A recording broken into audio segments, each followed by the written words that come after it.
Welcome everybody, I'm your host Bryan, the Hype Ballard, and I'm back with another Battle of the Belts recap, results, and thoughts. So here we're going to get into AEW's Battle of the Belts. It's a mini night of champions, if you will, and it's all packed into a short format of 45 minutes on a Saturday night. This specific edition, the third edition of Battle of the Belts, occurred on August 6, 2022. It was in Van Andel Arena, Grand Rapids, Michigan, and it was just soon to be followed by Quake at the Lake in Cleveland, Ohio. So, commentators for the evening are going to be Taz, Excalibur, and Tony Schiavone. Without further ado, let's get in. Alright, our first match of the evening is going to be, remember, these are all championship matches on the line. Wardlow defending against Jay Lethal. And it's the Saturday Night Fight night. So we have the TNT Championship on the line. Wardlow enters with a record of 55 wins, impressive, and 8 losses. Jay Lethal enters this match accompanied by Sanjay Dutt and the big giant Sanam Singh. So we have Jay Lethal with a record of 19 wins and 5 losses. The referee for this one is going to be Bryce Remberg, and let's go ahead and get down to the action.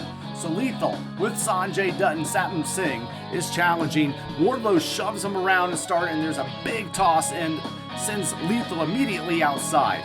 Lethal gets in a cheap shot, though, and scores with an enziguri back inside. There's a tilt-a-wheel slam and gets Wardlow out of trouble, but Lethal knocks him outside for the suicide dive. That means Lethal can get in the strut before wrapping Wardlow's leg around the post. We take a break and we come back with picture-in-picture, of course. We come back with Lethal having the escape on the powerbomb. Instead, Wardlow goes with a clothesline to turn Lethal inside out.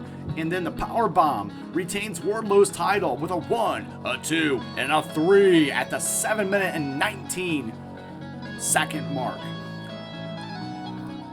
Post-match wrap-up on this one. We actually get Wardlow gets jumped by the rest of the villains, with Singh putting his foot on Wardlow's chest. Wardlow goes to push it off, but then Lethal applies the figure 4 leg lock to a laying down Wardlow, who is now being crushed by Singh.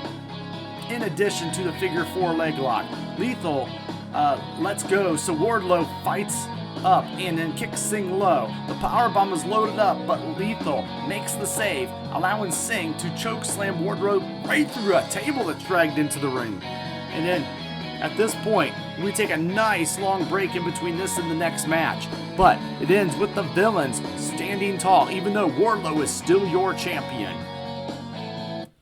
Getting into the next second of the 3 championship matches, the ever-popular Thunder Rosa defending her AEW Women's Championship against Jamie Hayter.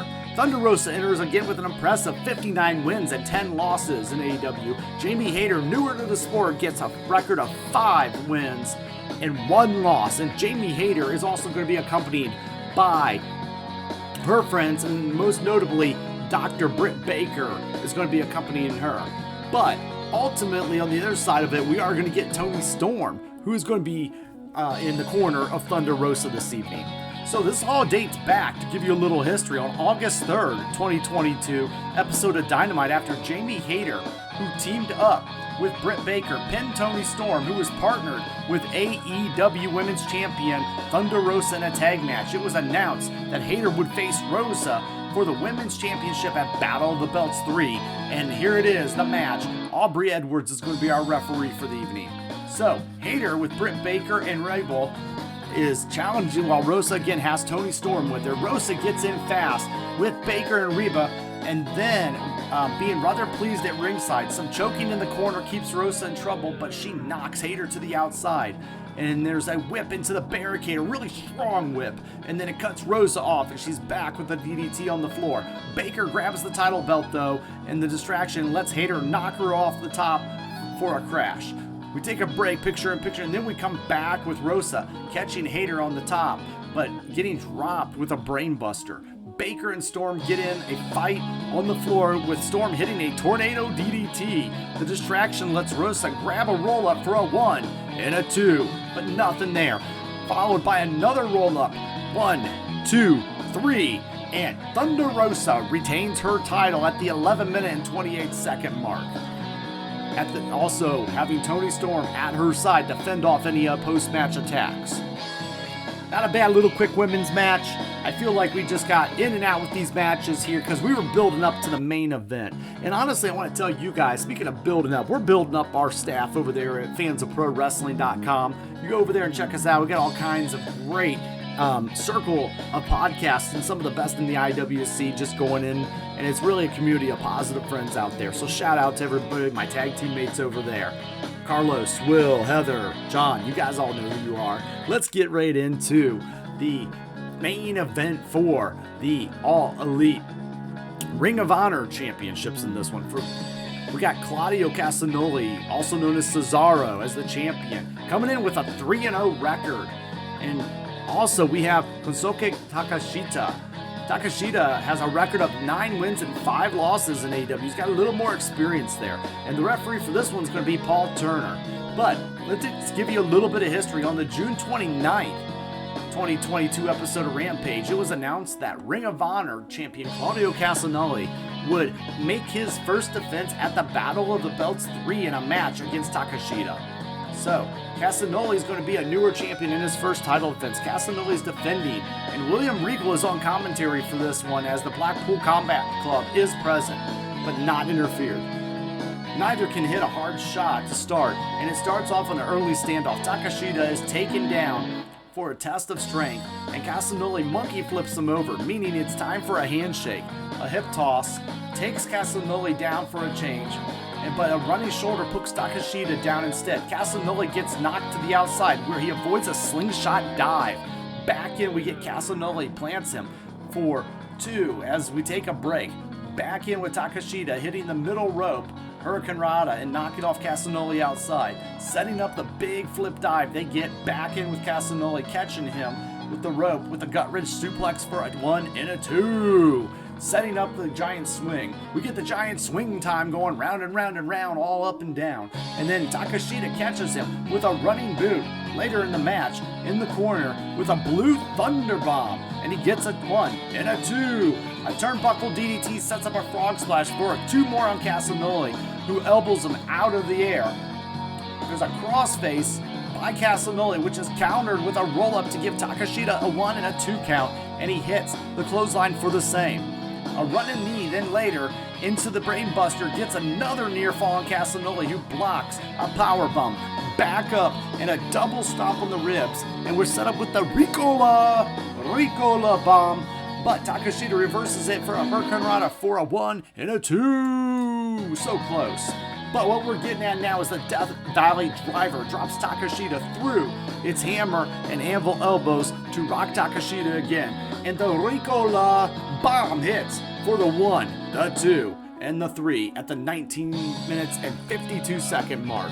So we get a really decent, fun match between Takeshita, international Japanese superstar, going against Claudio, newly formed Ring of Honor champion, here at Battle of the Belts. So I like this testing ground on this one. But let's get into some final thoughts on this event for us tonight. So we have the Wardlow beating Jay Lethal with a powerbomb. Very quick and simple match, meant to set up more with Jay Lethal. So we got Wardlow with the defense, keeping his impressive record, but then also moving ahead with Jay Lethal a little bit more, Satnam Singh with the attack.